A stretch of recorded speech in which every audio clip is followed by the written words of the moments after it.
আজি আহিছোঁ বিয়া ঘৰলৈ। বিয়া পিছে 5 ডিচেম্বৰতে হৈ গ'ল, কিন্তু ভিডিঅ'হে আপলোড কৰিব পৰা হোৱা নাছিলোঁ মই। আৰু আজি হৈছে বিয়াৰ আগদিনাখন, মানে আশীৰ্বাদ দিয়াৰ দিনাখন। মোৰ যিহেতু বসন্ত দেখা দি আছে, মাহঁতে মোক আহিবলৈ মানাই কৰিছিলে।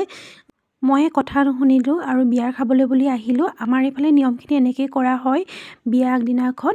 আৰু পানী তোলা হয়, গাঁৱৰ গাভৰুসকলে কইনাগৰাকীক আশীৰ্বাদ দিয়ে। তাৰপিছত মাকে ইয়াৰ সকলোকে তামোল এখন দিছে।